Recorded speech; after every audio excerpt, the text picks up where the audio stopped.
Hi guys, welcome. This is your Sameer Kohli sir with another lecture of the topic called probability. 13.2 का question number 7 तक हम लोगों ने कर लिया था. 7 एक इंपॉर्टेंट क्वेश्चन था. मैं चाहता था कि उसके आगे वाले क्वेश्चंस आप लोग एक बार खुद से ट्राई करो. जैसे कि 8th क्वेश्चन को अगर आप ध्यान से देखो, मैं थोड़ा सा हाईलाइट कर रहा हूं. वो कह रहा है A and B are two events with probability of A दे रखी है, प्रोबेबिलिटी ऑफ बी दे रखी है. Find probability of A and B. अब ए इंटरसेक्शन बी सिर्फ इसलिए निकाल सकता हूं क्योंकि A and B are independent events.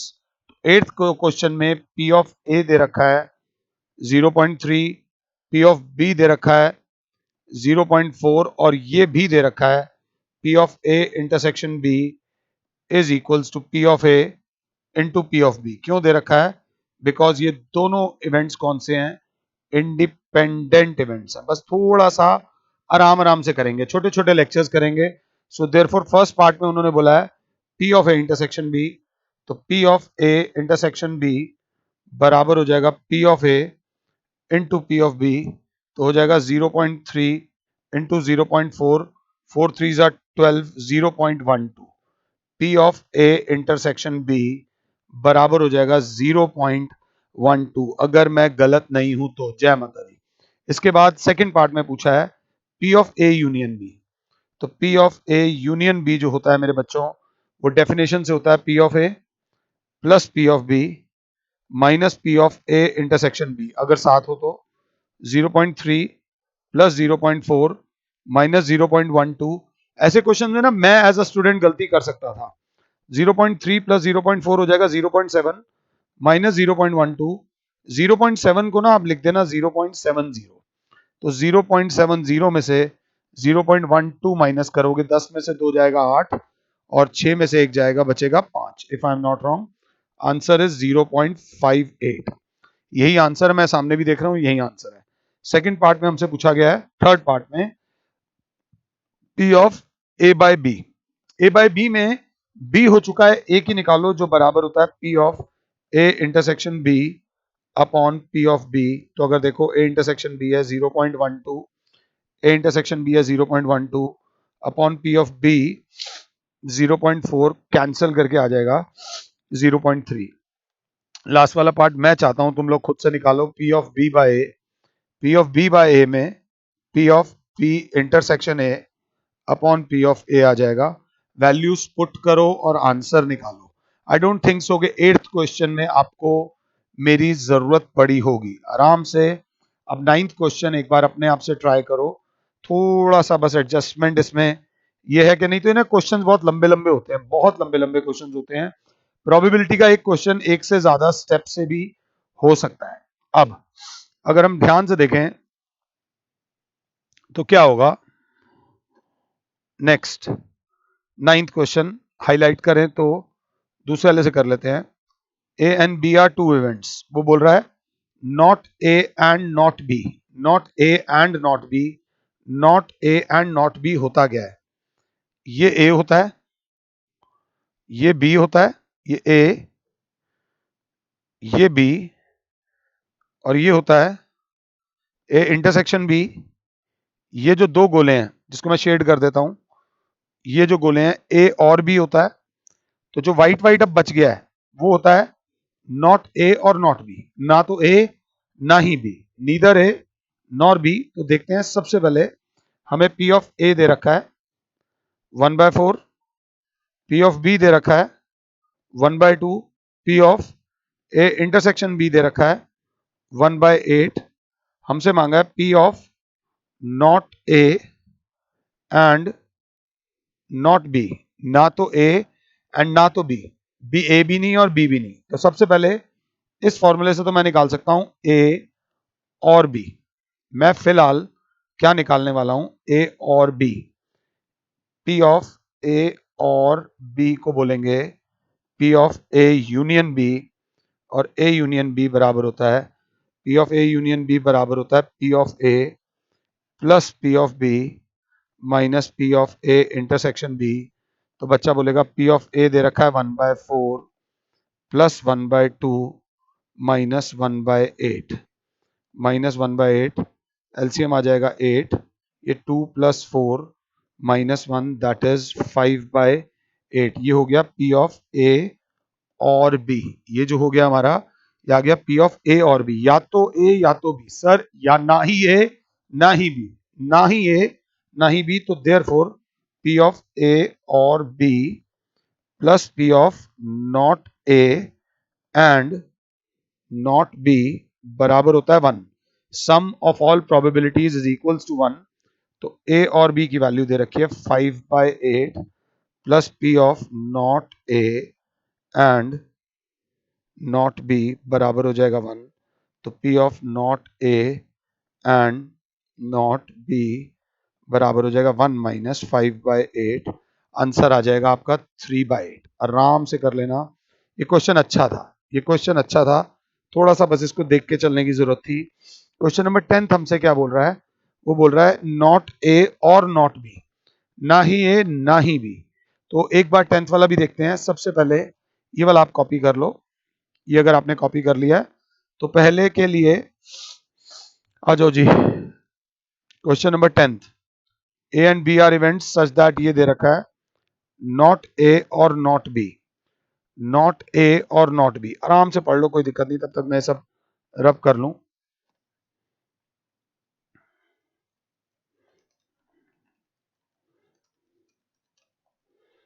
Class देखेगी A and B, not A और नॉट बी।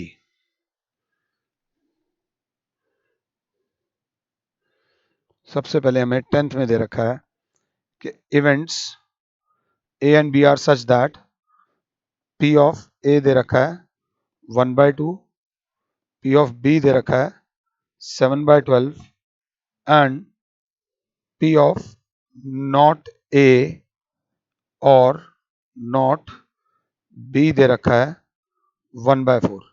ना ही ए ना ही बी, ना ही ए और ना ही बी। तो ये जो नॉट ए और नॉट बी होता है, ये होता है A complement union B complement is 1/4। Actually में थोड़ा सा सेट्स की प्रॉपर्टीज को पढ़ लेना। ये होता है ए इंटरसेक्शन बी कॉम्प्लीमेंट दे रखा है 1/4। अब हम जानते हैं कि by definition P of A intersection B plus P of A intersection B complement बराबर होता है 1। तो P of A intersection B plus 1/4 is equals to 1। तो क्लास बोलेगी P of A intersection B is equals to 3/4। अब अगर ये independent है या नहीं, वो कह रहा है two events are such that check whether A and B are independent. बड़ी मुश्किल से हमने ए इंटरसेक्शन बी निकाल लिया। For them to be independent, ये इंडिपेंडेंट कब होंगे, उसके लिए हमने P of A into P of B भी निकाला। P ऑफ ए दे रखा है मेरे बच्चों 1/2 और P ऑफ बी दे रखा है 7/12, 7/12, तो दैट इज 7/24। अब बच्चा बोलेगा since P of A into P of B is not equals to P of A intersection B, therefore they are not independent. They are not क्या? इंडिपेंडेंट। थोड़ा सा सेट्स की प्रॉपर्टीज को देख लेना। अब नंबर ऑफ क्वेश्चंस ना 12th में बढ़ गए हैं, तो इसके आने के चांसेस भी थोड़े से बढ़ जाते हैं। ये था क्वेश्चन नंबर 10। क्वेश्चन नंबर 10 के बाद आता है हमारा क्वेश्चन नंबर 11। आप आराम से एक बार क्वेश्चन नंबर 11 पढ़ लीजिए। वो कहता है A and given two independent events. Independent word बहुत बड़ा है कि ए इंटरसेक्शन बी हम निकाल लेंगे। Given two independent event A and B such that, हमें क्या गिवन है मेरे प्यारे बच्चों? हमें क्वेश्चन नंबर 12 में गिवन है, 11 हमारा हो गया, वो 11वां हमने करना है। पी ऑफ ए दे रखा है, पी ऑफ ए दे रखा है 0.3, पी ऑफ बी दे रखा है 0.6 and P of A intersection B दे रखा है P of A into P of B. मैं मैथ्स की भाषा में लिखूंगा क्योंकि ये दोनों इवेंट्स हमें क्या दे रखे हैं? इंडिपेंडेंट। ये बहुत बड़ी बात है। अब सेकंड में उन्होंने फर्स्ट पार्ट मांगा है P of A and B. P of A and B मतलब P of A and B का मतलब ही होता है P of A intersection B, जो बराबर होगा ए इंटरसेक्शन बी, जो कि बराबर होगा P of A into P of B. P of A है 0.3 इंटू 0.6, तो करेंगे 0.18। P of A intersection B बोल लो, क्योंकि आगे भी काम आएगा, या ए एंड बी बोल लो, बात एक ही है। ए एंड नॉट बी, यार ये वाला मुझे नहीं आता। ए एंड नॉट बी बोला है, तो ये बनाएंगे और फिर ये बनाएंगे। ये ए है, ये बी है, ए एंड नॉट बी बोला है, तो उन्होंने आपसे ये वाला बोला है, ये वाला पोर्शन मांगा है, ए एंड नॉट बी, सिर्फ ए and not B. A and not B मतलब ये, तो इसको बोलेंगे पहले लैंग्वेज में P of A and not B will B P of A only. हमारे यहाँ दूध वाला बाहर आ गया है, तो पी ऑफ ए ओनली। बच्चा बोलेगा इसके लिए सर ये ए इंटरसेक्शन बी है, ए इंटरसेक्शन बी, तो इसके लिए आप पी ऑफ ए में से माइनस कर दो P of A intersection B. तो पी ऑफ ए जो आपका दे रखा है वो 0.3 है, माइनस इंटरसेक्शन आया है 0.18। बहुत ज्यादा चांसेस होते हैं, अगर आप एग्जाम में पहले ना करके जाओ ना तो वहां कैलकुलेशन मिस्टेक कर सकते हो। 0.30 में से 0.18 माइनस करोगे तो 0.12 आ जाएगा। Let me check, 0.12 is the right answer. Third part में बोला है ए और बी, तो पी ऑफ ए और बी बराबर हो जाएगा P of A union B, जो बराबर हो जाएगा P of A plus P of B minus P of A intersection B. अगर पी ऑफ ए की बात करें तो 0.3 यहां दे रखा है, वैल्यू पुट करो। पी ऑफ बी दे रखा है 0. माइनस इंटरसेक्शन बी हमने 0.18 निकाला था, तो 0.9 माइनस 0.18 हो सकता है बंदा कंफ्यूज हो जाए, तो 0.90 हो जाएगा और 0.18 माइनस करोगे तो आपका आ जाएगा 0.72। यहां तक हम बिल्कुल सही हैं। अब बोल रहा है वो नीदर ए नॉर बी, ना ही ए ना ही बी, त्राहिमाम त्राहिमाम, ना ही ए ना ही बी, मतलब वो आपसे क्या मांग रहा है, वो आपसे मांग रहा है, डायग्राम बना के दे रहा हूं थोड़ा सा समझाने के लिए। नीदर ए नॉर बी मतलब वो ये मांग रहा है, ना तो ए का पार्ट ना ही बी का पार्ट, ना ही ए ना ही बी। तो क्लास बोलेगी ना ही ए ना ही बी हो जाएगा P of neither A nor B बराबर प्लस पी ऑफ ए और बी बराबर होगा 1। पी ऑफ ए और बी हमारा था P of neither A nor B plus 0.72 is equals to 1। ये प्लस हो रहा है, उधर जाके माइनस हो जाएगा, आंसर विल बी 0.28। ये करने के बाद हमारा क्वेश्चन नंबर 11 भी हो जाता है। अगर 12वें क्वेश्चन को देखो तो बहुत प्यारा है, मुश्किल नहीं है। A die is toss thrice, एक डाइस को 3 बार फेंका गया। Find the probability of getting odd number at least once.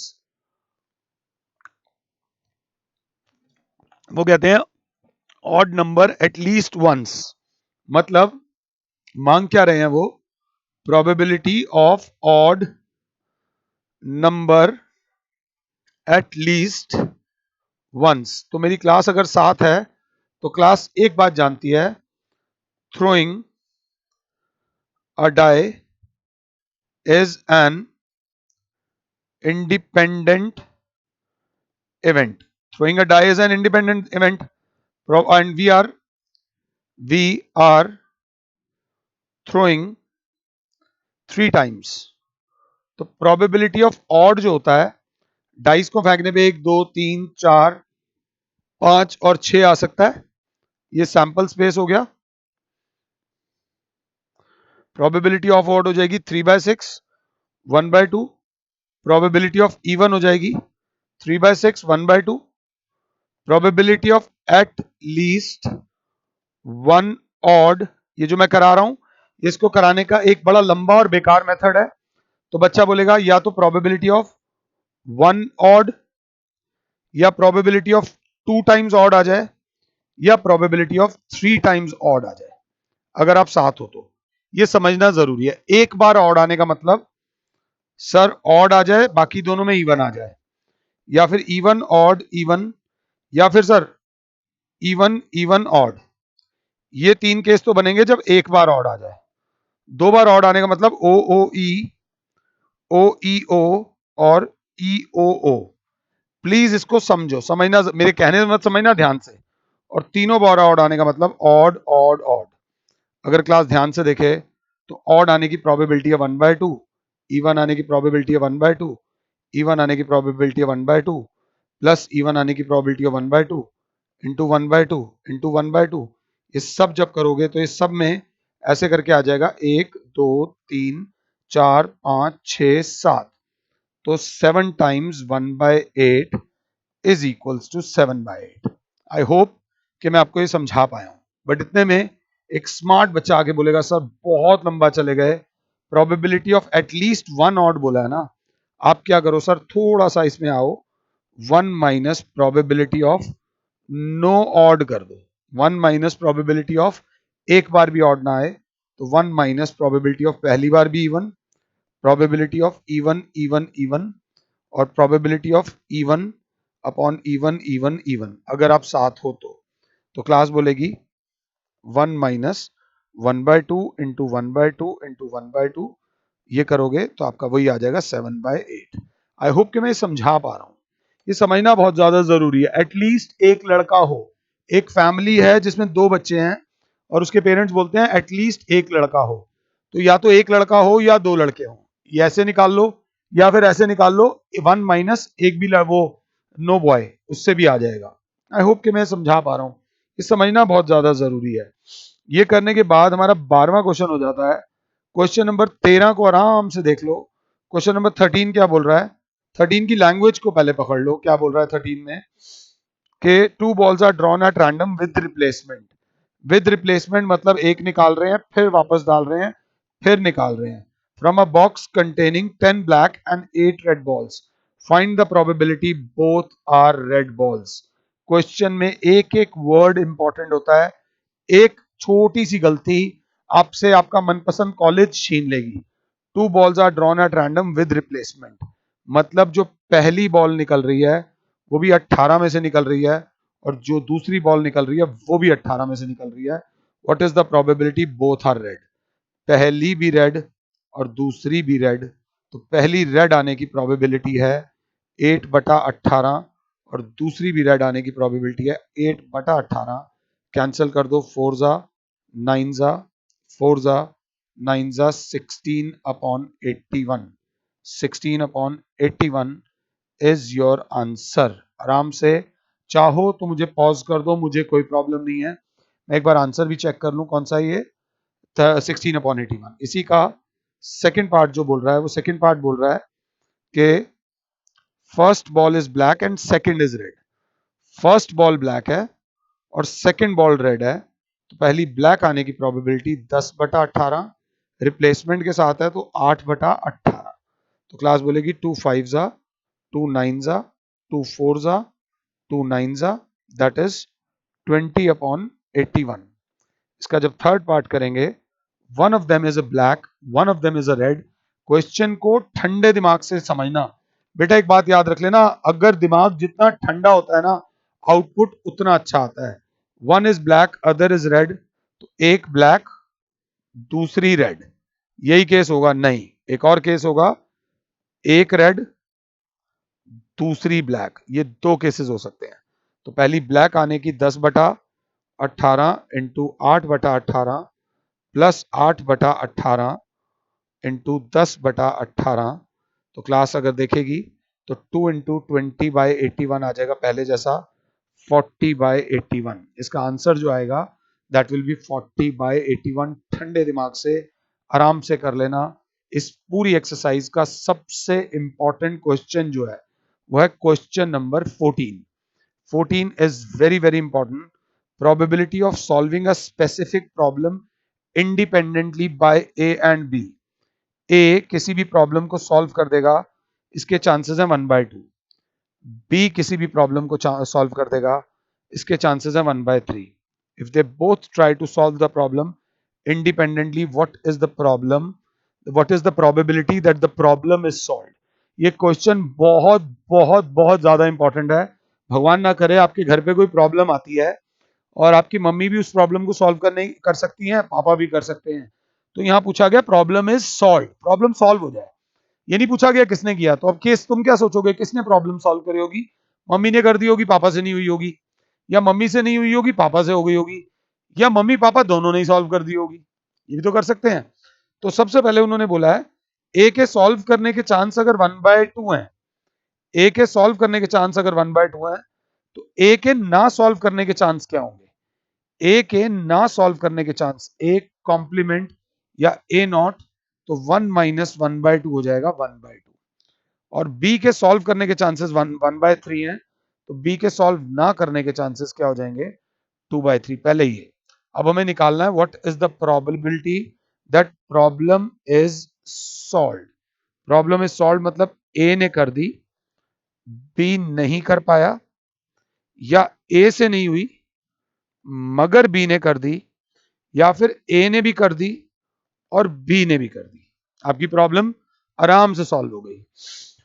तो अब ए ने कर दी 1/2, उस समय बी नहीं कर पाया 2/3, या फिर ए से नहीं हुई 1/2, बी से हो गई 1/3, या फिर ए से भी हो गई और बी से भी हो गई। ये से ये गया 1/3 प्लस 1/6 प्लस 1/6, एलसीएम ले लोगे 6, तो आ जाएगा 2 प्लस 1 प्लस 1, आंसर आ जाएगा 2/3।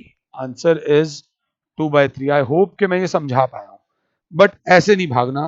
बच्चे ने कहा इसको करने का एक और तरीका है, प्रॉब्लम इज सॉल्व है ना, प्रॉब्लम सॉल्व होनी चाहिए, तो 1 माइनस क्या कर दो, प्रॉब्लम इज नॉट सॉल्व। क्योंकि किसी भी दुनिया में problem solve plus problem not solve की प्रोबेबिलिटी हमेशा क्या होगी? 1। तो प्रॉब्लम सॉल्व की प्रोबेबिलिटी हो जाएगी 1 माइनस नॉट सॉल्व, मतलब ए से भी नहीं हुई और बी से भी नहीं हुई। 1 माइनस ए से नहीं हुई, 1/2 बी से भी नहीं हुई, दैट इज 1/3। तो अगर ध्यान से देखेंगे, ए से भी नहीं, और ये 2/3 है, ये 2 से 2 कट जाएगा, 1 माइनस 1/3 इज 2/3। इसको करने का स्मार्ट तरीका ये रेड वाला था, इसको करने का स्मार्ट तरीका ये रेड वाला था। इसी का सेकंड पार्ट ध्यान से देखना, सेकंड पार्ट है exactly one of them solves the problem. Exactly one of them solves the problem में मैं काले वाला हाइलाइटर चलाना चाहता हूं ऊपर वाले में, तो ऊपर वाले में से ये वाला हट जाएगा। Exactly one of them solves the problem, ये आंसर आ जाएगा आपका इस तरीके से। ए ने कर दी, बी से नहीं हुई, या ए से नहीं हुई और बी ने कर दी, दोनों को प्लस कर देना, 1/3 प्लस 1/6 आपका आंसर आ जाएगा। Probability of exactly one of them solves a problem, मतलब ए से हो गई, बी नहीं कर पाया, या फिर ए से नहीं हुई और बी ने कर दी। वैल्यूज पुट कर देना और आपका आंसर आ जाएगा। इसके बाद इस एक्सरसाइज का रह जाता है 15, 16 और 17, जो मैं आपको नेक्स्ट लेक्चर में आप लोगों के साथ डिस्कस करूंगा। 15वां क्वेश्चन एक बार खुद से ट्राई कर सकते हो, सामने ही स्क्रीन पे दिया हुआ है, चलो एक बार करने की कोशिश कर लेते हैं। 15वां क्वेश्चन क्या कह रहा है, ताकि फिर हमारा 16, 17 रह जाएगा। 16, 17 कोई बड़ा नहीं है, मैं चाहता हूं चलो एक्सरसाइज खत्म करा देता हूं। 15वां क्वेश्चन एक बार ध्यान से देख लो, लैंग्वेज पकड़ने की जरूरत है। 15, 16, 17 क्या कह रहे हैं, लेट्स सी देख लेते हैं। आजकल पबजी का जमाना है, बंदे नहीं खाते सब्जी, बस उनको खेलने को दे दो पबजी। पब्लिक क्या कहती है? ओके, पब्लिक चुप है। लाइए क्या बोलता है वो, कि one card is selected at random, 15th का first part. One card is drawn at random from the deck of 52 cards, E is the event that it is a spade. तो प्रोबेबिलिटी ऑफ ई स्पेड हो जाएगा 13/52, that is 1/4. F is the event that card is an ace. Ace की probability हो जाएगी 4/52, that is 1/13. तो E intersection F होगा क्या? ये हो जाएगा ace of spade. Ace of spade. ये जो है spade है और ये जो है ace है, दोनों की intersection क्या होगी? Ace of spade वो होता है, तो probability of E intersection F कितनी हो जाएगी? 1/52, क्योंकि एक ही होता है एस ऑफ स्पेड। और probability of E into probability of F कितनी आ रही है? 1/4 इंटू 1/13, दैट इज 1/52। तो क्लास बोल देगी probability of E into probability of F बराबर probability of E intersection F. तो yes, it is an independent event. Second part, the card drawn is black. इसका card drawn is black, मैं second part कर रहा हूं। Probability of ई हो जाएगी 26/52, क्योंकि 26 कार्ड ब्लैक होते हैं तो 1/2। एफ है card is a king, probability of F जो हो जाएगी card is a king 4/52, that is 1/13।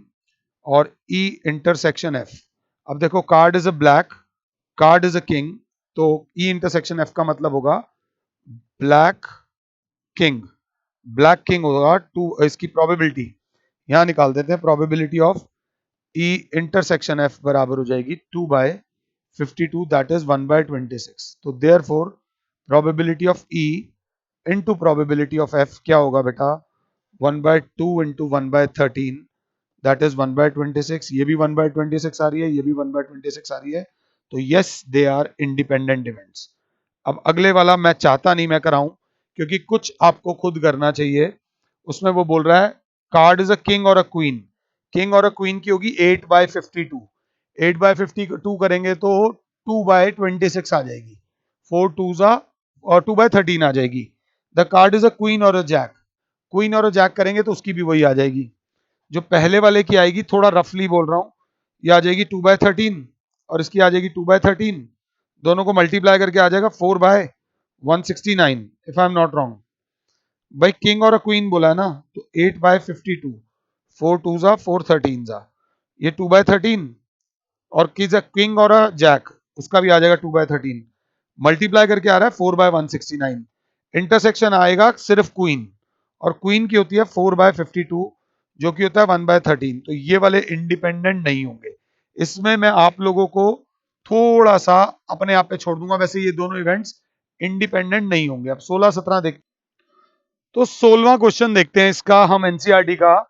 In a hostel, I hope ये वाला पैटर्न आपको समझ आ रहा होगा, धीरे धीरे टेक्नोलॉजी सीख रहे हैं, but there is no compromise. In a hostel 60% of the students read Hindi newspaper, chill करना, प्रोबेबिलिटी ऑफ हिंदी लिखना 60/100, एंड आगे दे रखा है 40% read English newspaper, 40% read English newspaper, probability of English हो जाएगा 40/100। और अगला दे रखा है कि 20% read both English and Hindi newspaper, 20% read both Hindi and English, मतलब Hindi intersection English is 20/100. Find the probability that she reads neither Hindi nor English. Hindi union English का मतलब होता है या तो हिंदी या इंग्लिश, बट हमें बोला है neither Hindi nor English. Probability of neither Hindi nor English. वैसे न्यूज़पेपर पढ़ना एक अच्छी बात होती है, तो सबसे पहले हम निकालेंगे ई और एच। ई और एच मतलब probability of E union H, जो बराबर होगा probability of English plus probability of Hindi minus probability of Hindi intersection English. So English की प्रोबेबिलिटी है 40/100 प्लस हिंदी की है 60/100 माइनस 20/100, दैट इज 100 में से माइनस कर देंगे तो 80/100, 80/100 मतलब ये आ जाएगा probability of English union Hindi. तो देयरफॉर अब हम लिखेंगे by definition probability of Hindi union English का मतलब हुआ या तो हिंदी या इंग्लिश, या तो हिंदी या English, plus probability of Hindi union English complement बराबर होगा 1। हिंदी यूनियन इंग्लिश हमारा है 80/100 plus probability of Hindi union English का कॉम्प्लीमेंट बराबर 1। तो this implies probability of Hindi union English का complement 1 minus 80/100 is equals to 20/100। तो answer is 20% of the people read neither of the newspaper, ना ही हिंदी ना ही इंग्लिश। अब इसी का बी वाला पार्ट आएगा, if she reads Hindi newspaper, if she reads Hindi newspaper, what is the probability that she reads English newspaper? What is the probability कि she reads English newspaper? Hindi वो रीड कर रही हैं। अगर आपको कंडीशनल प्रोबेबिलिटी याद हो, ए बाय बी में बी वो इवेंट होता है जो हो चुका होता है, तो ये बराबर होगा probability of E intersection H upon probability of H E intersection H हमारे पास कितना दे रखा है 20 अपॉन 100 अपॉन सिर्फ हिंदी कितना दे रखा है, सिर्फ हिंदी है 60 अपॉन 100। कैलकुलेशन करोगे तो 1/3 आ जाएगा। लेट मी चेक 16 का आंसर, 16वें क्वेश्चन का आंसर बिल्कुल सही आ रहा है। और last part, if she reads English newspaper find the probability that she read Hindi newspaper. If she reads English newspaper, English तो पढ़ती ही पढ़ती हैं, what is the probability she reads Hindi newspaper. तो ये रहा पोर्शन, यहाँ पर आ जाओगे probability of Hindi intersection English upon probability of English. I hope कि मैं समझा पा रहा हूँ। ये करने के बाद आगे, the probability of obtaining an even prime number on each die when a pair of die is rolled. तो पहली बार भी आना चाहिए इवन प्राइम नंबर और दूसरी बार भी आना चाहिए इवन प्राइम नंबर। 1 2 3 4 5 6 होता है एक डाइस को फेंकने पर, और इवन प्राइम नंबर सिर्फ एक होता है 2, जिसकी प्रोबेबिलिटी होती है 1/6 into 1/6, that is 1/36। So option D is the correct option, option D is the correct option. इसके बाद आता है क्वेश्चन नंबर 18। वो कह रहा है two events A and B will be independent if, सीधी सी बात, P of A into P of B बराबर P of A intersection B. But यहां तो दे रखा है P of A plus P of B is equal to 1, नहीं। P of A is equal to P of B, नहीं। A and B are mutually exclusive, नहीं। तो बची कौन सी लाइन, ये। चार में से 3 लाइनें तो पक्की गलत हैं, तो चौथी लाइन नहीं। यार ऐसे कराऊंगा ना तो मुझे खुद अच्छा नहीं लगेगा। तो मैंने क्या लिखा, P of A complement into B complement को हम लिख सकते हैं P of A complement into P of B complement, और इसको लिख सकते हैं 1 minus P of A into 1 minus P of B. ऐसा टाइम आएगा जब हम कंपटीशन की तैयारी करेंगे, तब हम ये करेंगे, वो टिप्स बाद में, बट फिलहाल कंसेप्ट्स पे काम कर रहे हैं। आई होप कि मैं समझा पाया हूं। इसके बाद हमारी 13.2 खत्म हो जाती है। 13.2 के बाद हम लोग आएंगे 13.3 में, जो कि बहुत बढ़िया एक्सरसाइज है, मजा आएगा वो करने में। बट पहले 13.2 पे ग्रिप बना लेना। फिलहाल के लिए और Sameer sir is saying you good bye, God bless all, जय माता।